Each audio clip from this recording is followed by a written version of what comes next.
오늘의 사연 시작합니다. 안녕하세요. 저는 30대 중반 평범한 유부남입니다. 평소 사연을 재밌게 듣고 있다가 몇 년 전에 저에게도 특별한 사연이 있어서 이렇게 제보를 하게 되었습니다. 저와 제 아내는 평소 잘 알던 대학 선배의 소개로 만난 지 2년 만에 결혼에 꼴이 나게 되었어요. 아내와 제가 특히나 잘 맞았던 부분은 둘 다 여행을 좋아하고 활동적인 성격이라 액티비티를 즐겼어요. 아내와는 여름에는 수영과 서핑보드, 겨울에는 스키와 스노우보드를 주로 즐기며 등산이나 조깅 등의 데일리 운동도 늘 함께 했습니다. 그 덕분인지 아내는 탄탄하고 늘씬한 몸매를 가졌어요. 지금도 애가 있다고 하면 다들 놀랄 정도로 몸매가 대단합니다. 본인도 그 사실을 잘 알고 있어서 연애할 때는 곧잘 몸매가 부각되는 옷을 입곤 했는데 그때마다 여자며 남자며 다들 제 아내를 힐끔힐끔대는 게 눈에 보일 정도였죠. 이런 여자가 내 아내라는 게 너무 자랑스럽기도 했고 행복했습니다. 물론 저도 운동이 취미라 근육이나 체력에는 자신 있었습니다. 육체적인 활동으로 스트레스를 푸는 편이라 저에게는 집에만 가만히 있는 게 고역이었어요. 아내와는 결혼 후에도 늘 함께 운동을 다니다가 직장 선배의 추천으로 산악회를 가입하게 되었어요. 매주 일요일마다 아내와 산악회 활동을 하는 게 일상이 되어버렸었죠. 문제는 아내가 임신을 하면서 시작되었습니다. 처음에는 제게도 드디어 아이가 생겨서 기뻤습니다. 아내가 몰래 혼자서 산부인과를 다녀와 찍은 초음파 사진을 보여주더라고요. 여보, 이제 당신도 아기 아빠 됐어. 울먹이면서 얘기를 하는 아내를 보는데 저도 너무 울컥하면서 눈물이 나더라고요. 와, 여보, 너무 고마워. 와, 우리가 부모라니. 뭐 먹고 싶은 거 없어? 말만 해, 내가 다 사줄게. 정말 저희는 세상을 다 가진 듯한 행복감을 느꼈습니다. 하지만 임신은 정말 쉬운 일이 아니더라고요. 아내는 입덧이 심해서 잘 먹지도 못하고 몸이 힘드니 계속 화를 내고 짜증이 많아졌었습니다. 감정 기복도 심해 웃다가 울다가를 오르락 내리락 하는데 저도 점점 힘들어지더군요. 압니다. 이럴 때일수록 아내 곁에서 아내를 돌봐야 한다는 것을. 그래서 저도 최선을 다했습니다. 근무 시간을 제외한 모든 시간을 아내 곁에 있으려고 노력했어요. 제가 정성을 다해 아내를 돌보자 아내도 고맙고 미안해 했습니다. 저는 당연히 제 일을 하고 있을 뿐이라며 아내를 달랬습니다. 하지만 저도 미칠 것 같더라고요. 평일이고 주말이고 항상 집에서 아내를 돌보자니 활동적인 것을 좋아해 집에 있는 게 고역인 제게는 하루하루가 힘들었습니다. 스트레스를 풀 곳이 없어서 두통이 심해졌어요. 그렇게 타이레놀 먹으며 하루하루를 연명하고 있었습니다. 그런데 어느 주말에 쉬고 있는데 아내가 대뜸 엄마가 해준 밥이 먹고 싶다고 하더라고요. 처갓댁이 그래도 가까운 곳에 있어 바로 아내를 데리고 처갓집으로 갔습니다. 그렇게 입덧이 심해 아무것도 못 먹던 아내가 정말 엄마가 해준 밥이 먹고 싶었는지 너무 잘 먹더라고요. 처가에서도 그런 아내가 안쓰러웠는지 애 낳을 때까지는 그냥 여기서 지내라며 너가 좋아하는 거 많이 해주겠다고 아내를 붙잡았습니다. 고민을 하다가 아내의 입덧이 끝날 때까지는 처가에서 지내기로 했습니다. 아내는 제 식사나 이런 걸 걱정했지만 저는 신경 쓰지 말고 푹 쉬라고 얘기했어요. 저야 회사에서 먹고 시켜 먹어도 되고 저희 집에 가끔 가서 먹어도 되니까요. 여보, 너무 고마워. 내가 입덧하느라 힘들어서 그동안 짜증도 많이 냈는데 다 이해하고 받아줘서 고마워. 입덧 괜찮아지면 내가 맛있는 것도 많이 해줄게. 조금만 고생해줘. 고맙긴 당연히 해야 되는 건데. 당신이 아무것도 못 먹고 힘들어하는데 내가 옆에서 해줄 수 있는 게 없으니까 미안하지. 여기서 지내면서 장모님이 해주시는 맛있는 음식 먹고 괜찮아지면 집으로 와. 내 걱정은 하지 말고 나도 자주 올게. 그렇게 아내를 처갓집에 두고 저는 집으로 돌아왔습니다. 생각해보니 결혼 후 아내가 없이 주말을 보낸 적이 한 번도 없더라고요. 그래서 막상 아내를 처가에 데려다주고 집에 오는데 좀 허전하긴 하더군요. 그래도 몸도 좀 풀고 바람도 쐴 겸 한강에 자전거를 타러 나갔습니다. 바람을 맞으며 달리는데 정말 행복했어요. 저녁에는 오랜만에 친구를 만나 한잔 했습니다. 오랜만에 맥주를 마시니 그렇게 좋을 수가 없더군요. 다음 날에는 오랜만에 산악회에 나갔어요. 아내가 임신한 후로는 나간 적이 없었거든요. 새로 들어온 멤버가 있었는데 눈에 확 들어왔습니다. 그 여자분은 야외 활동을 한 번도 하지 않은 것처럼 정말 새하얀 피부에 여리여리한 체구를 가지고 있었어요. 산행을 시작하자 다들 하나둘씩 무리를 지어 이동하는데 저와 그 여자분만 일행이 없어 자연스레 산행을 같이 하게 되었습니다. 이런저런 얘기를 나누며 산을 오르는데 그녀는 산악회를 시작한 지 얼마 되지 않았다고 하더라고요. 그래서 그런지 등산 초반부터 힘들어 하길래 옆에서 부축해주며 그녀의 페이스에 맞춰 오르다 보니 저희만 많이 뒤처져 있었습니다. 그녀는 많이 미안해했지만 저는 괜찮다며 꼭 정상 등반을 해야 하는 건 아니니 무리하지 말라며 그녀를 안심시켰습니다. 결국 저희는 중간에서 내려오는 무리를 만나 함께 하산했어요. 그렇게 뒤풀이도 함께 가서 금방 친해지게 되었어요. 다음 주에도 산악회에 나가자 그녀가 반갑다는 듯이 제게 인사를 건네며 제 옆으로 왔습니다. 그렇게 매주 산행을 함께하며 우린 점점 더 가까워졌어요. 그러던 어느 날 그녀에게서 연락이 왔습니다. 산악회 단톡방에서 저를 보고는 저에게만 따로 연락을 했더라고요. 토요일에 시간이 되면 산악 장비를 사고 싶은데 자기는 봐도 잘 모르니 혹시 같이 가줄 수 있냐고 묻더군요. 흔쾌히 수락했습니다. 그렇게 매주 일요일에 만나던 그녀를 토요일에도 만나게 되었어요. 처음에 그녀를 본 순간 사실 깜짝 놀랐습니다. 항상 등산복을 입고 있던 그녀를 보다가 하얀 원피스를 입은 모습을 보는데 그녀의 하얀 피부가 더 부각되어 그렇게 청순 가련할 수가 없었어요. 너무 예쁘더군요. 제가 살짝 벙쪄 있자 뭘 그렇게 서 있냐며 자연스레 제 손을 잡아 이끌더군요. 사실 산행하면서 도와주느냐 항상 손을 잡았지만 이때는 좀 묘했습니다. 데이트를 하는 것 같더라고요. 그렇게 그녀의 손에 이끌려 매장에 들어가 신발이며 스틱, 가방 등등을 샀어요. 꽤 장비가 많아 혼자 들고 가긴 무거워 보여 집까지 데려다 주었습니다. 물건을 같이 들어주다 보니 자연스레 그녀의 집에 들어가게 되었어요.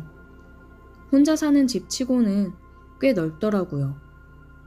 그녀는 오늘 고마웠다며 저녁이라도 먹고 가라며 저를 붙잡았습니다. 그렇게 그녀의 집에서 단둘이 치맥을 하게 되었어요. 그녀는 제 옆에 앉아서 계속 웃으며 스킨십을 하는데 저도 아내랑 떨어져 있은 지 오래되어 금방 몸이 달아오르더군요. 그래서 저도 대담하게 그녀에게 다가갔습니다. 거부하지 않더라고요. 자연스레 그녀의 허리를 감싸 안고 키스를 했습니다. 그리고 그녀와 함께 좋은 시간을 보냈어요. 체력이 좋은 줄은 알았지만 이 정도일 줄은 몰랐다며 하지만 그래서 더 좋았다고 하더군요. 저도 오랜만이라 그런지 원래의 저보다 더 대담해졌었거든요. 그 후로는 매주 토요일 밤마다 우리는 만나 뜨거운 시간을 보내고 함께 산악회를 다녀왔습니다. 등반 후에는 저는 가끔 아내를 보러 갔어요.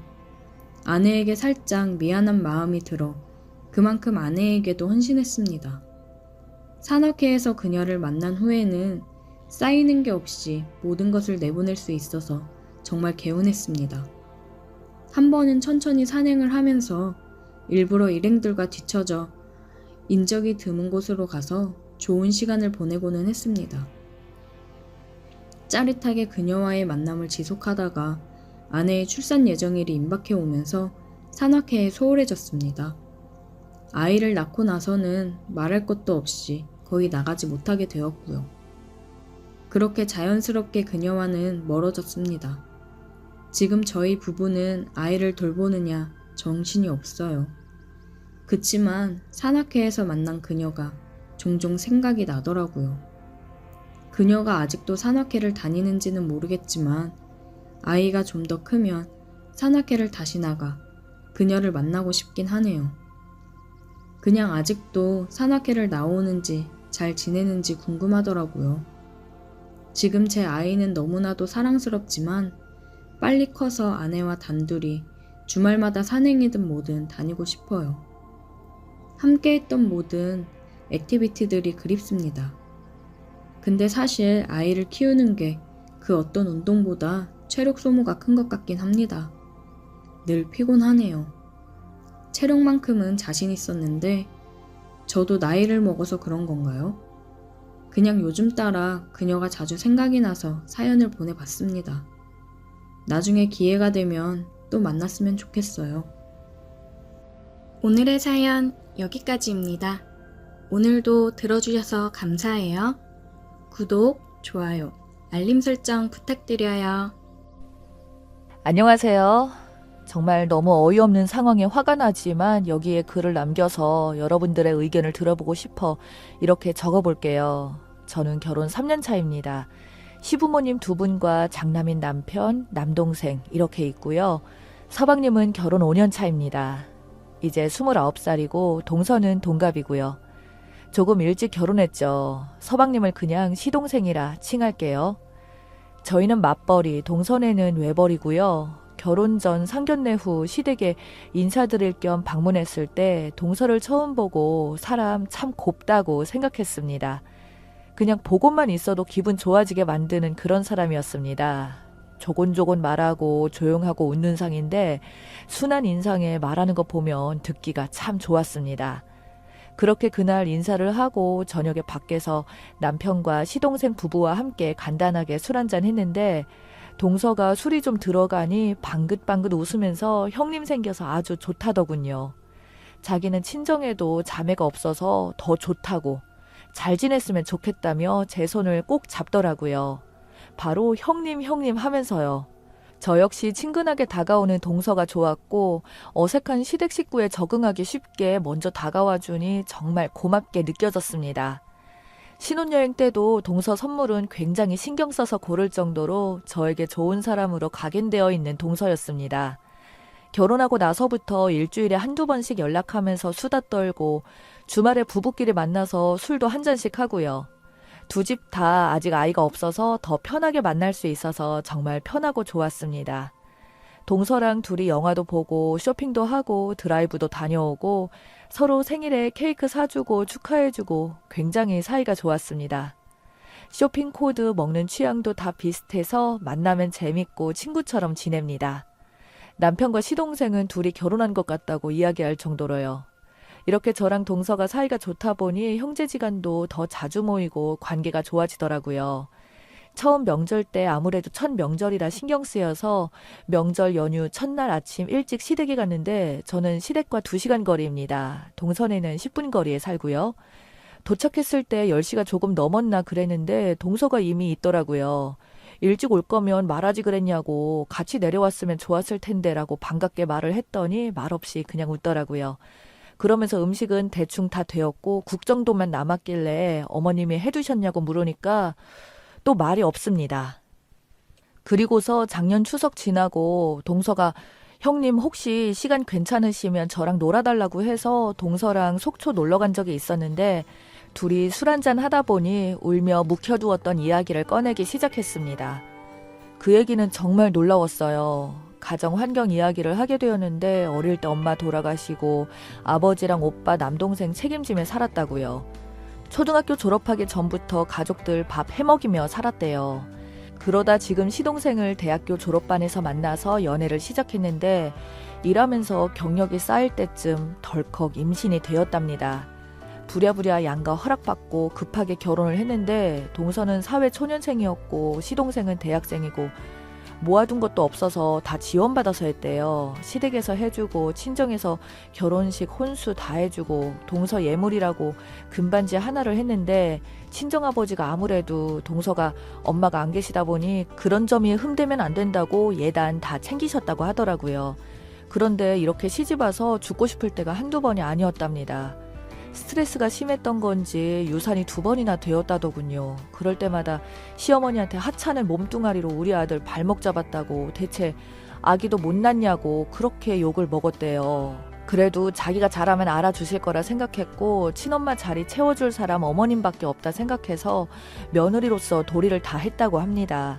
명절 연휴 시작도 되기 전에 미리 내려오라고 난리쳐서 회사에 양해를 구하다 생일이며 어버이날이며 매번 연휴를 써서 결국은 그만뒀다고요. 결혼하고 나서 명절에 친정 한 번도 못 가봤고 자기는 명절에 친정 가면 집안이 망하는 줄 알았답니다. 친정의 친자만 꺼내도 시어머니 노발대발 하면서 엄마 없이 커서 그랬다고 어디서 못 배워먹은 티 내느냐고 거품을 물어서요. 근데 큰형님은 친정에 보내주시는 걸 보고 화가 나는 걸 감당을 못하겠더라는 이야기를 하더라고요.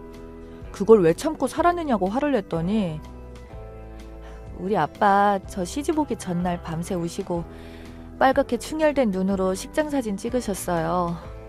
언니 제가 화를 내고 집을 나가면 갈 데라고는 친정밖에 없는데 우리 아빠 마음 아파하는 거 어떻게 봐요. 이러는데 정말 마음 아프고 슬프고 이 아이가 뭘 그리 잘못했나 싶고 남편이랑 시동생까지 다 미워지더라고요. 옆에서 이런 상황 모를 일 없을 텐데 손 하나 안 썼나 싶은 생각이 들어서요. 집에 돌아와서 남편에게 이런 거 알고 있었느냐 말했더니 알고 있었다고 하더군요. 근데 왜 어머니 안 말렸냐고 하니까 말렸답니다. 시동생이 화도 내고 싸우기도 많이 싸웠고 한 번은 명절에 동서는 집에 두고 혼자 내려갔더니 그 길로 어머님이 직접 동선에 가서 동서를 끌고 오더랍니다. 시동생이 동서에게 시댁하고 연 끊자고 보지 말고 살자 했는데 시어머님이 난리도 그런 난리가 없을 정도로 들들 볶아서 결국 2손 2발 다 들고 그나마 명절에 동서 도와서 해주고 쉬는 시간 만들어주는 게 전부랍니다. 듣다 보니 기도 안 차더군요. 제가 다 눈물이 나고 저 같으면 못 살았을 것 같아서요. 올해 설에 동서에게 나랑 같이 내려가자 했더니 어머님 난리 날 것이라며 안절부절 못하길래 괜찮으니 나랑 같이 가자고 했습니다. 연휴 2일 전부터 동서에게 빨리 내려오라고 난리라고 시동생이 연락 왔길래 제가 어머님께 전화를 드렸습니다. 동서랑 일이 좀 있어서 당장 못 가니까 연휴날 점심에 내려가겠다고요. 걔가 일이 있기는 뭐가 있느냐고 음식은 누가 하느냐고 소리 지르길래 그런 일 있다고 하고 끊어버렸습니다. 다음날 아침에 시동생이랑 남편 먼저 보내고 가는 길에 시장에서 산 명절 음식 쥐어줬습니다. 이거 나랑 동서 둘이서 다 했다고 어머님 갖다 주라고요. 그리고 동서랑 영화 보고 놀다가 저녁에 갔더니 어머님이 뭐 하다가 이제 왔냐고 동서한테 또 소리 지르시길래 내가 동서 도움 필요한 일이 있어서 도와달라고 했다. 이제 제가 맏며느리인데 동서가 하던 음식들 제가 해야 한다고. 그동안은 동서가 고생 많이 했고 이제부터는 맏며느리 노릇 제대로 해보이겠다. 그것 좀 가르쳐달라고 했더니 쟤는 이 집 귀신이지만 너는 손님이라고 크면서 손에 물 한 번 안 묻혀봤을 텐데 이런 거 어떻게 하겠냐고 하더라고요. 동서 보기가 참 민망했습니다. 사실 저희 친정이 조금 잘 살아요. 결혼식 때 예단도 많이 해왔고 혼수며 집값도 많이 보탰었고요. 어쩌면 그래서 더 동서랑 저를 차별하신 것 같기도 해요. 저는 저 사랑받으려고 그리 한 것인데 이것이 동서에게 큰 화를 입힐 줄은 상상도 못했습니다.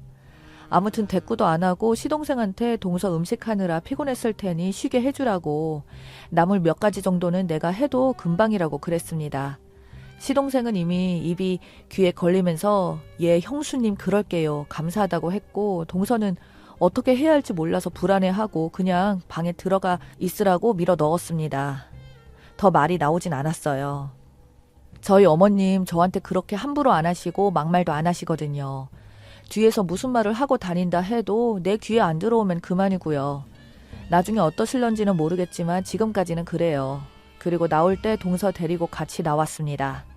집에 손님 더 올지도 모르니까 남편은 하루 더 있다가 오라고 했습니다. 시동생네는 결혼 후 첫 명절 친정 나들이인데 같이 가야 하지 않겠느냐고 같이 나가자고 했고요. 여자가 명절에 친정 가는 게 무슨 경우냐고 내일 가라고 또 구박하시길래 저는 지금 갈 건데요, 어머님. 이랬더니 더 말은 안 하시고 그냥 얼굴만 울긋불긋. 어머님이 이런 분이신지 몰랐는데 이렇게 하면 저희 오래 못 봐요. 명절이라도 보고 싶으시면 제발 이러지 마세요. 요즘 연 끊고 사는 사람 많은 거 아시죠? 어머님 같은 사람 정말 많아서 요즘은 다 연 끊고 산대요. 이제 제발 그만하세요. 라고 하고 할 말 다 하고 큰 소리치고 나와버렸습니다. 어머니가 너무 당황해서 할 말을 잃은 것 같더라고요. 집 나서는 길에 동서 많이 울었어요. 명절에 친정 가는 거 처음이라고 형님 정말 감사하다고요. 저도 눈물이 나더라고요. 동서에게 이야기했어요. 어머님 상견례 때까지 이런 분인지 몰랐는데 보통이 아니라고. 서방님이나 남편이 어떻게 해보지 못할 것 같았다고. 싸울 일이 있거나 끝낼 일이 있을 때 내가 할 테니까 이제 친정 마음껏 다니라고 말해줬어요. 사실 제가 아니면 동서를 구해줄 사람이 없을 것처럼 느껴지더라고요. 그리고 시동생에게 서방님이 중간에서 더 열심히 해줘야 한다. 동서 이제 서럽게 만들지 말라고 했더니 네네 거리네요. 이번 추석도 전날 저녁에 내려갈 거예요. 음식도 사서 보낼 거고요. 동서랑 가까운 데 놀러 갔다가 느긋하게 내려가려고요. 남편한테 설 때처럼 할 거라고 했더니 좋은 데 가서 맛있는 거 먹고 오래요. 어차피 어머님은 남편에게도 뭐라 못하시니까요.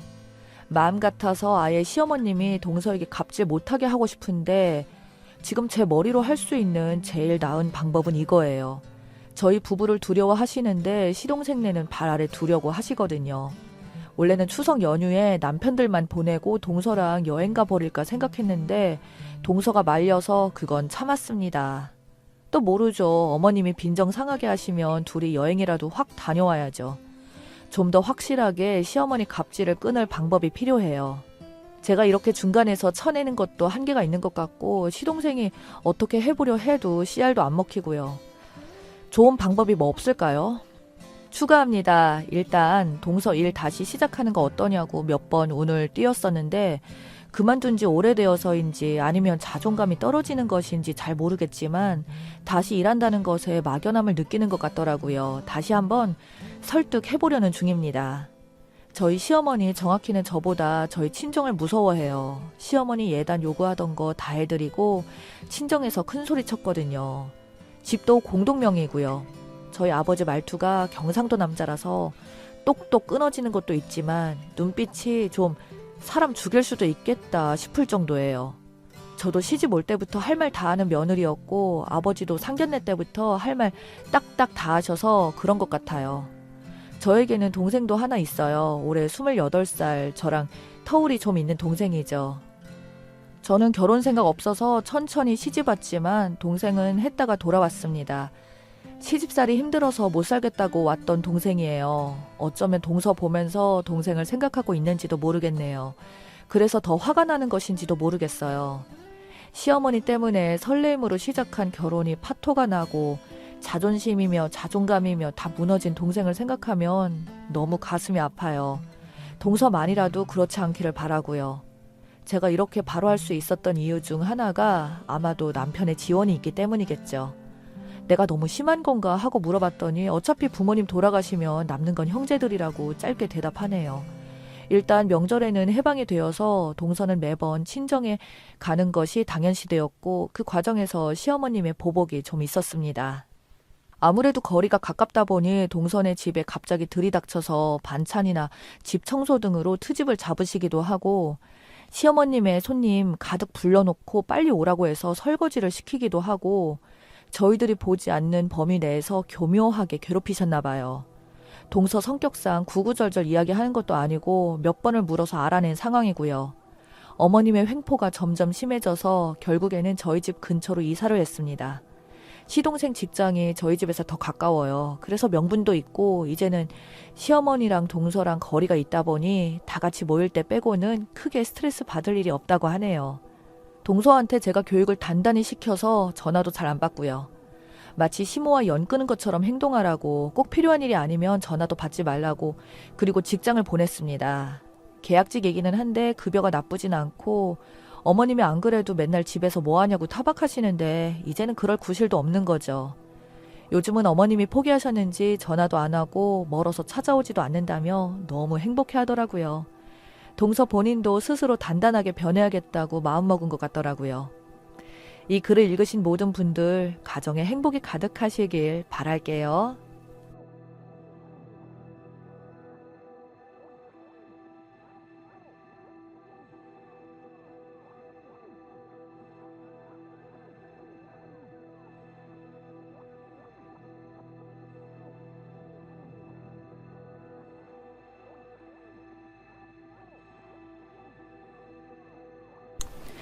안녕하세요. 저는 올해 33살 된 직장인이자 작년 봄에 결혼한 새댁입니다.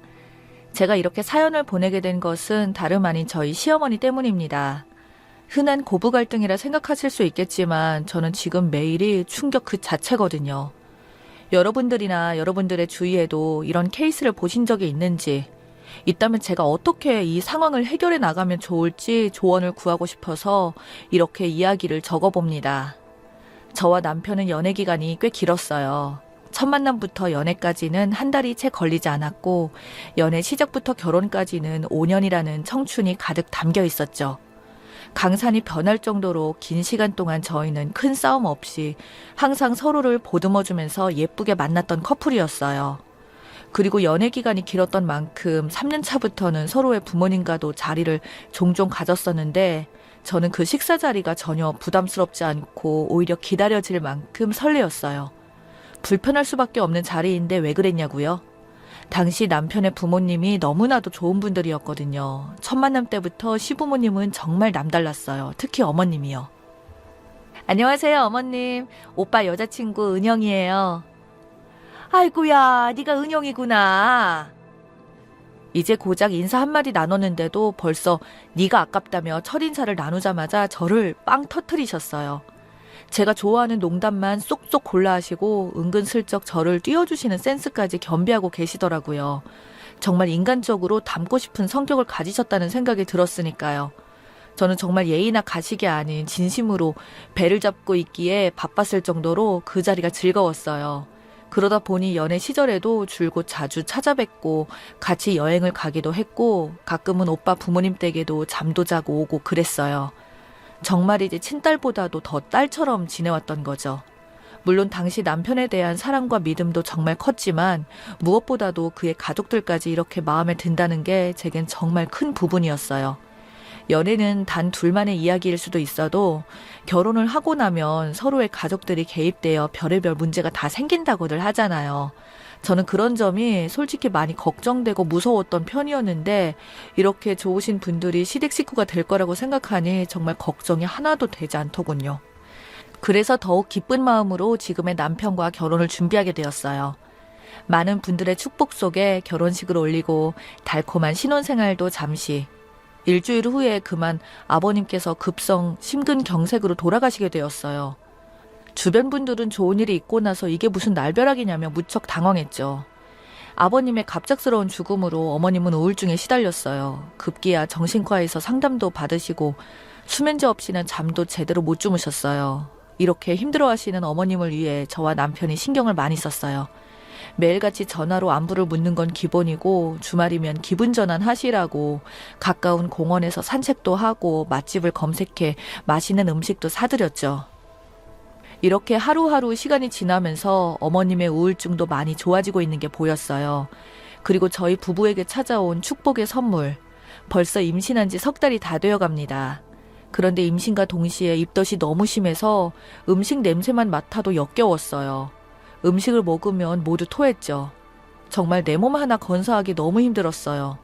그러면서 자연스럽게 어머님께 전보다 전화도 많이 못 드리고 찾아뵙는 것도 전부 줄어들게 되었죠. 그래도 누구보다 아이의 임신 소식을 함께 기뻐해 주셨던 어머님이시기에 이해해 주시리라 믿었죠. 어느 주말처럼 입덧에 힘들어하며 남편과 함께 늘어지게 잠을 자고 있는데 아침 6시쯤 인터폰이 울리더라고요. 처음에는 택배기사님이겠거니 생각하고 잠을 청했는데 계속 인터폰이 울려서 나가봤어요. 그런데 인터폰 모니터에 어머님의 모습이 보이지 않겠어요? 전화 한 통 없이 말이죠. 이런 아침에 오신 것도 무척 당황스러웠지만 입덧으로 치우지 못한 집안 꼴을 보여드려야 된다고 생각하니 어떻게 해야 할지 몰랐어요. 그래도 며느리가 입덧으로 힘들어하니 이런 상황은 이해해 주시리라 믿었죠. 그런데 이런 저의 바램과는 다르게 어머님은 들어오시자마자 잔소리를 늘어놓기 시작하셨죠. 은영이, 너 아무리 입덧을 한다고 해도 집안꼴이 이게 뭐니? 싱크대 설거지는 왜 이렇게 쌓여있고? 그러시면서 갑자기 냉장고 문을 열지 않으시겠어요? 도대체 남편 밥은 차려주니? 요즘 입덧으로 음식은 거의 나가서 먹거나 시켜 먹고 있는 상황이어서 냉장고에 거의 반찬이 없거든요. 집안 구석구석을 살피시며 어머님의 잔소리는 끝이 날 줄 몰랐죠. 항상 저를 많이 예뻐해 주시고 이해를 많이 해주시는 어머님이셨기에 그날의 모습은 무척 낯설고 내심 서운했죠. 남편이 할 수도 있는 일들인데 홀몸도 아닌 저를 콕 집어서 야단만 치시니 좀 억울한 생각까지 들었어요. 이런 일이 있고 나서 일주일쯤 지난 후 어머님은 가슴에 통증이 있다며 병원에 입원을 하셨어요. 전부터 조금씩 느꼈던 감정이었지만 그렇게 병원에 입원하시고 얼마 지나지 않아 어머님에게서 자꾸 낯선 느낌이 들기 시작했어요. 처음에는 요즘 컨디션이 많이 안 좋으셔서 예민해진 거겠지 하고 생각하고 넘겨버린 적이 많았는데 자꾸 이상한 상황이 반복적으로 시작되더라고요. 어느 날 밤에는 이런 문자가 온 적이 있어요. 너는 어째 결혼 전보다 결혼 후가 더한 것 같다.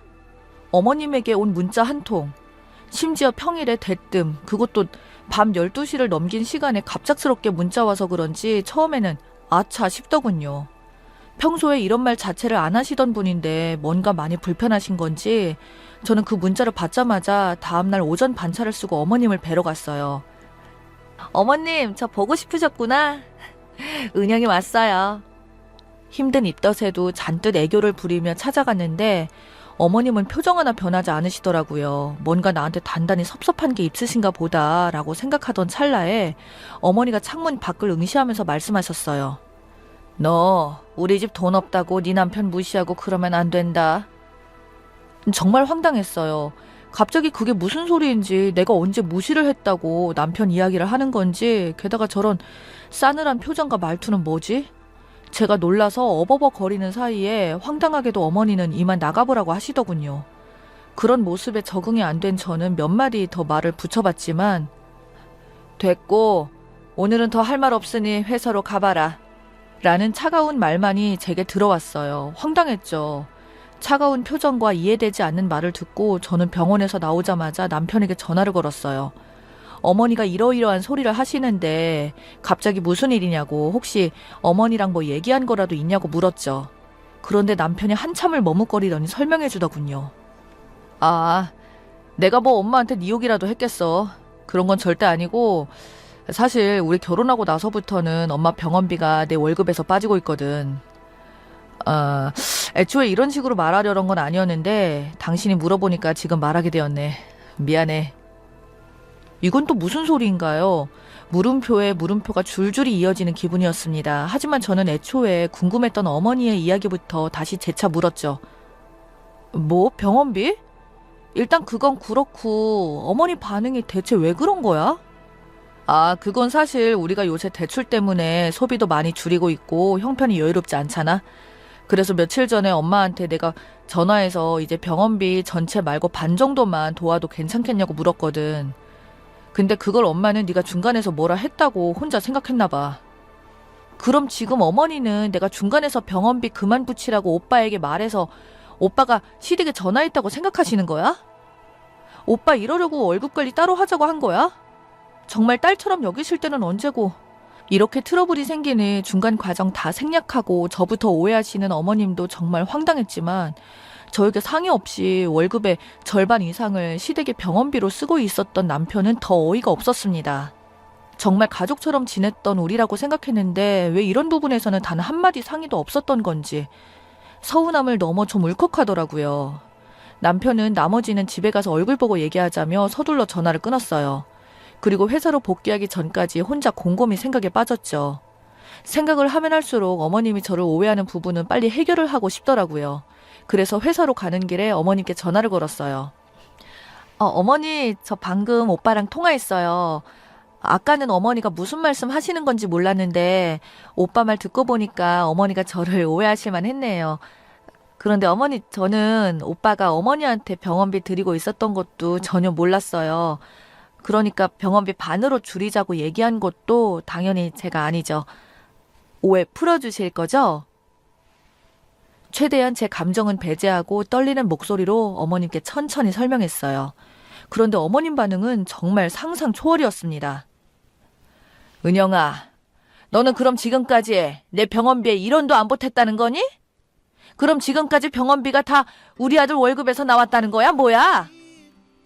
이야기가 산으로 가는 기분은 바로 이런 걸 말하는구나 싶었어요. 이 말을 어떻게 받아들이지 싶어서 저도 다시 대답했죠. 어머니, 오빠랑 저는 부부예요. 네 돈 내 돈이 어디 있어요. 월급 관리만 따로 했었던 것 뿐이지 다 저희 재산이고 자산이잖아요. 어머님은 대답했어요. 그러니까 넌 이때까지 나한테 단돈 1원도 보탤 생각이 없었다는 거잖아. 내 아들만 나 도와줄 생각한 거고 너는 나랑 친딸같이 지내겠다더니 정작 아프니까 일절 관심 꺼 이딴 이야기 아니니? 처음에는 어머니가 외로워서 그러신가 보다 하는 마음뿐이었는데 듣다 보니 말 한마디 안 통하는 이 고집스러운 모습이 바로 시어머니의 본색인 것 같아서 아쉽더군요. 제가 이제껏 어머니께 드린 소소하고 챙겨드렸던 건강식품이며 신발이며 옷이며 이런 거 연애 시절부터 세면 한도 끝도 없지만 이걸 굳이 구구절절 언급할 마음조차 생기지 않더군요. 나한테 이제껏 잘해준 건 나라는 사람이 좋아서가 아니라 그냥 아들 장가 보내려고 부모가 할 수 있는 최선의 모습이었다는 것을요.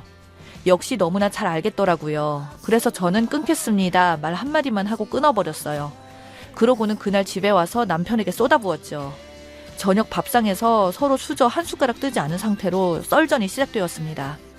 남편은 나한테 한마디 상의도 없이 시댁에 매달 돈 보내고 있었고 아무것도 몰랐던 나더러 시댁에서 오히려 아무 관심도 없는 나쁜 년으로 만들고 내가 대체 뭘 잘못한 거지? 남편은 처음에는 미안해하는 기색이었어요. 은영아, 미안. 내가 중간에서 말을 미리 했어야 됐는데 이러려고 각자 돈 관리하자고 한 건 진짜 아닌데 아무래도 우리 집이 없는 동네다 보니 내가 뭔가 좀 미안해서 나중에 말해야지 하다가 이 시간이 지나가 버렸어. 오빠, 그것도 문제야. 부부가 다른 것도 아니고 금전 문제로 서로 말 안 하고 하다 보면 큰일 되는 거야. 몰라서 그랬어? 근데 솔직히 그것뿐만이 문제는 아니잖아. 어머니, 오늘 나한테 진짜 심하셨다고. 그런데 이 사람 자기도 잘한 거 없으면서 슬슬 저한테 화를 내기 시작하더군요. 내가 너한테 말 안 하고 돈 쓴 거는 미안한데 솔직히 그 돈을 어디 도박장에 쓴 것도 아니고 사치품에 쓴 것도 아니고 부모님 병원비 쓴 게 그렇게 화가 나? 엄마 입장에서는 솔직히 그럴 수도 있는 거잖아.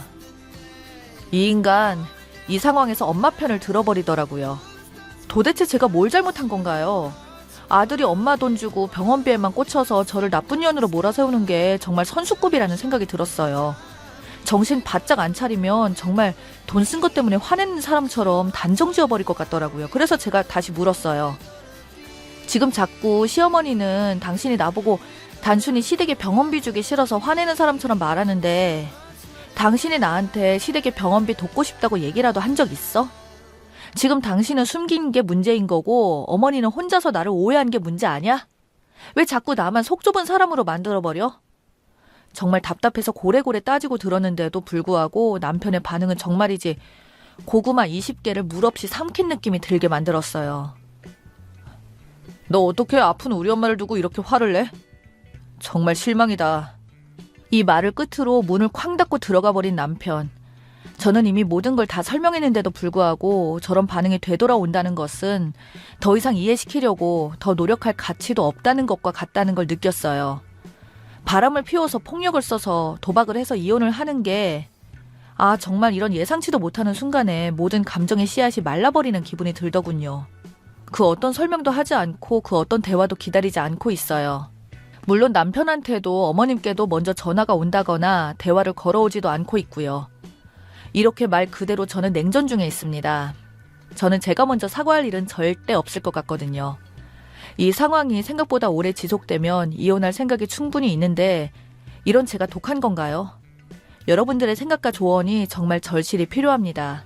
친구들은 이 일화를 들으면 그냥 사과하고 넘어가라, 부부 사이에 흔히 있는 해프닝이라는 식으로 충고하는데 전 정말 쎄한 기분이 심하게 들었고 남편과 어머님의 정이 뚝 떨어진 느낌이라서 더 이상 뭘 어떻게 해야 할지 모르겠습니다. 긴 이야기 들어주셔서 감사합니다.